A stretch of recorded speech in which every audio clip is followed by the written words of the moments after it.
Hi everyone, welcome to Physics Coach. My name is Ankit. Today we will learn a very important topic. काफ़ी बच्चों को ये confusion हुआ था, मेरे से डाउट में आए थे क्वेश्चन कि ऑप्टिकली रेयरर किस मीडियम को बोला जाए, optically rarer and optically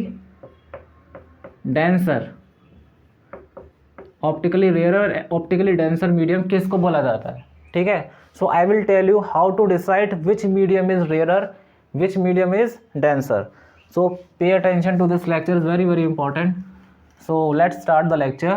This is the interface, this is medium 1, this is medium 2. Clear? So let us suppose light is moving from medium 1 to medium 2 पे जा रही लाइट. ठीक है, हम एक और केस बनाते हैं यहाँ पर.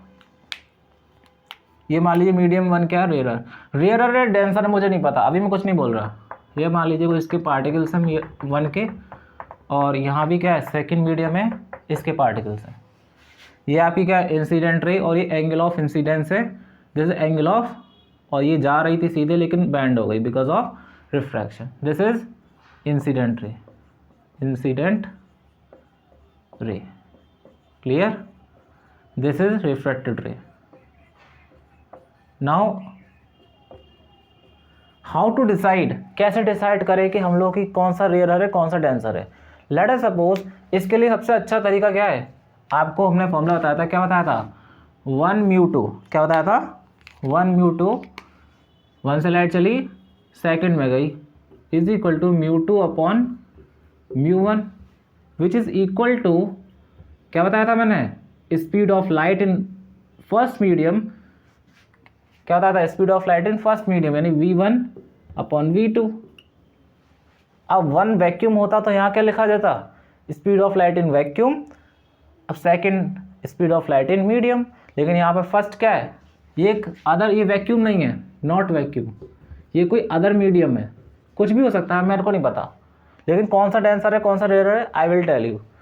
v1 upon v2 which is equal to, हम इसे क्या लिख सकते हैं, साइन आई upon sine R, Snell's law के अकॉर्डिंग. ठीक है, अब देखिए ध्यान से देखिए, we will take few cases, on the basis of those cases you will understand which medium is rarer and which medium is not rarer. Clear? So let's start. Case first. तो देखिए पहले केस में क्या है, हम मान के चलते हैं v1 is greater then v2. Clear? अगर v1 ग्रेटर है v2 से तो 1 μ2 की वैल्यू क्या होगी बताइए. 1 μ2 इज ग्रेटर देन 1. 1 μ2 हमेशा 1 से ज़्यादा आएगा. क्लियर? आप देख सकते हैं अगर v1 की वैल्यू v2 से ज़्यादा हुई तो 1 μ2 की वैल्यू ऑलवेज भी ग्रेटर देन 1. पहली बात. तो अगर ये ग्रेटर देन 1 है, इट मीन्स क्या है, μ2 अपॉन μ1 इज ग्रेटर देन 1, यानी कि μ2 इज ग्रेटर देन μ1, यानी कि सेकेंड मीडियम का जो रिफ्रैक्टिव इंडेक्स है that is higher than the what, first medium. Clear? समझ आ रहा है?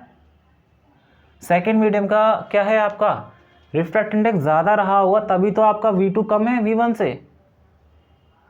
क्लियर? तभी तो कम है. समझा? अगर मान लीजिए μ2 μ1 से बड़ा है, 1 μ2 इज ग्रेटर देन 1, तो हम जानते हैं sine I upon sine are, ये भी क्या है, वो ग्रेटर देन 1 होगा. क्लियर हुआ सबको? बताइए, समझ आ गया? अब ध्यान से देखिए, sine I is greater than sine R, यहाँ से क्या मिला आपको, sine I is greater than sine R, यानी एंगल ऑफ इंसिडेंस हमेशा क्या रहेगा, रिफ्रैक्शन से ज़्यादा रहेगा. यानी रिफ्रैक्टेड एंगल आर क्या है, रिफ्रैक्टेड एंगल, वो कभी भी एंगल ऑफ इंसिडेंस के इक्वल नहीं होगा. पहली चीज़. दूसरा, लाइट फर्स्ट मीडियम से चली, ये आपका क्या एंगल ऑफ इंसिडेंस, जब डेंसर मीडियम में जाएगी तो हमेशा वो एंगल कम आएगा एंगल ऑफ इंसिडेंस से. It means what, light rarer से, रेयरर मीडियम से अगर डेंसर मीडियम में पास करती है तो हमेशा ये क्या करेगी, इट बेंड्स टुवर्ड्स नॉर्मल। ये आपका क्या है, नॉर्मल, तभी तो एंगल कम होगा। साइन आर कब कम होगा साइन आई से, जब लाइट नॉर्मल के टुवर्ड्स बेंड होगी, यानी when it bends towards normal. Clear, समझा गया यहाँ तक। Now we will take case second. Case second में क्या होगा, हैव अ लुक। हम समझते हैं, देखो इसका मतलब क्या है, इस केस में क्या था, ये रेयरर था, ये डेंसर था। मान लीजिए अगर ऐसा होता, केस सेकंड हमें नहीं पता कौन सा रेयरर है कौन सा डेंसर है, just we are taking case first, ठीक है। लेट अस सपोज, वही लिख लीजिए 1 μ2, लाइट 1 से चली दूसरे में गई, μ2 अपॉन μ1, v1 अपॉन क्या था, v2, ये तो था, ठीक है, is equal to sine I upon sine are, ये था। क्लियर। नाउ अब मेरा एक सेकंड केस है, केस फर्स्ट नहीं होगा, सॉरी, ये केस सेकंड होगा। Let us suppose 1 μ2 is less than 1, 1 μ2 is less than 1 आपने निकाला, 1 μ2 लेस देन 1 आया। और ये भी मत सोचिए, आप ये सोच लीजिए कि इस बार क्या है, पहले v1 ग्रेटर देन था, v1 is less then v2। मान लीजिए v2 आपने कैलकुलेट किया, वो v1 से ज़्यादा आ रहा है, v2 कैलकुलेट करा, v1 से ज़्यादा आ रहा है, तो 1 μ2 क्या आएगा, 1 μ2 इज लेस देन 1। आप देखिए v2 अगर ज़्यादा होगा तो ये रेसिप्रोकल है, तो 1 μ2 क्या होगा, लेस देन 1। क्लियर। कोई डाउट किसी को यहाँ तक? If you have any doubt you can ask me.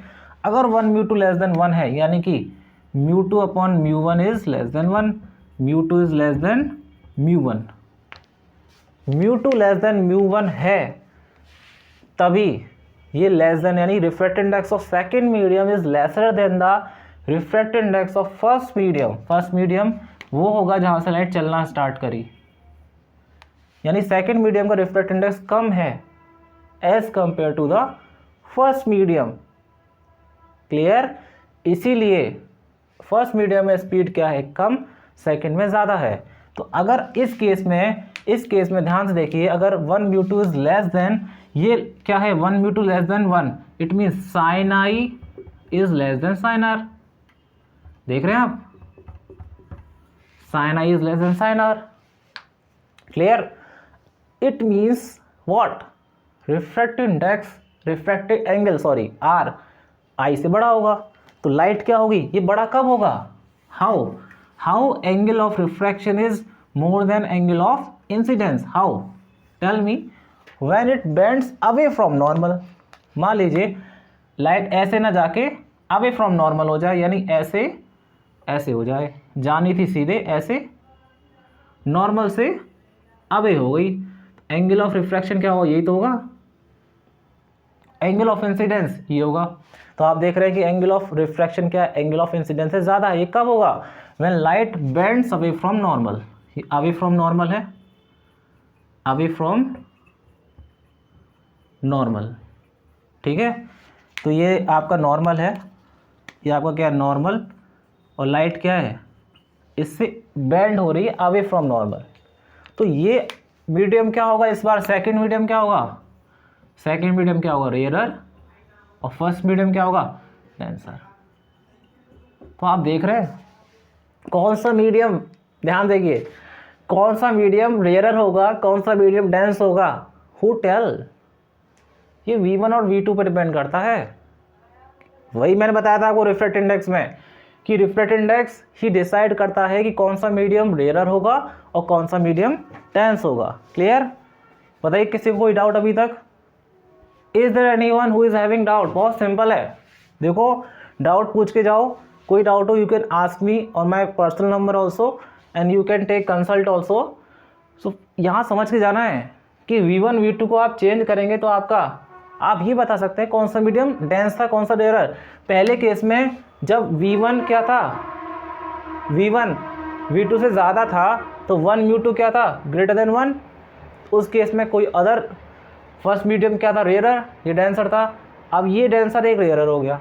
So medium कौन सा रेयरर होगा, कौन सा डेंसर होगा, it depends on V1 and V2। Speed of light in medium first to speed of light in medium two, basically depends on refractive index. अगर 1 μ2, अगर मान लीजिए केस ऐसा हो जाए कि 1 μ2 इज इक्वल टू क्या आ जाए 1, ये केस भी पूछ सकते हो आप लोग मुझसे, क्यों नहीं पूछ सकते, वाई, क्यों नहीं? आपके दिमाग में अगर क्वेश्चन आ रहे हैं तो प्लीज़ आस्क, बिकॉज क्वेश्चन पूछने से ही एक नए क्वेश्चन का निर्माण होता है। और when you ask question you understand well. 1 μ2 अगर 1 के इक्वल है, it means what, μ2 is equal to the μ1। Science के स्टूडेंट्स हो, क्वेश्चन नहीं पूछोगे तो क्या करोगे, ठीक है। More question more clearance of doubt. μ2 is equal to μ1, clear. यानी कि दोनों मीडियम क्या है, इनकी same optically dense, both mediums are optically dense, यानी जितना डेंस ये होगा उतना डेंस क्या होगा, ये लाइट दोनों में क्या, लाइट सेम स्पीड से जाएगी, कोई बैंड नहीं करेगी, जैसा गई उसी स्पीड से, पहले मीडियम से जिस स्पीड से गुजरेगी लाइट, सेम मीडियम से सेकंड मीडियम में पास कर जाएगी। अगर इस केस में μ2 इज इक्वल टू μ1, ऐसा केस भी होता है। आपको इसका मैं एग्जांपल दे सकता हूँ कि आप जब आएंगे ऑप्टिक्स में फोकल लेंथ निकालेंगे, ठीक है, बहुत सारे केस आते हैं उसमें फोकल लेंथ निकालते हैं। अगर मान लीजिए हमारा लेंस, कई सारे क्वेश्चन आप लोग पढ़ेंगे, अभी तो बहुत कुछ है, ठीक है। ऑप्टिक्स में आप पढ़ेंगे, जैसे आपने कॉन्वेक्स लेंस ले लिया और उसको एयर में रख दिया, यहाँ एयर है, ठीक है, वहीं इसी लेंस को आपने पानी में रख दिया, यहाँ पानी है, उसमें रख दिया इस लेंस को। अब फोकल लेंथ निकालना, वाटर में और यहाँ पर एयर में चेंज आएगा। क्यों चेंज आया? क्योंकि अब जो लाइट चल रही है उसका स्पीड एयर में क्या है, अलग है। अब जो लाइट चल रही है ऑब्जेक्ट से उसका स्पीड अलग है। तो अगर स्पीड चेंज हुआ तो रिफ्रैक्टिव इंडेक्स चेंज होगा, रिफ्रैक्टिव इंडेक्स चेंज हुआ तो आपका फोकल लेंथ भी चेंज होगा। Clear? So once again thank you so much for a kind attention. Thanks a lot.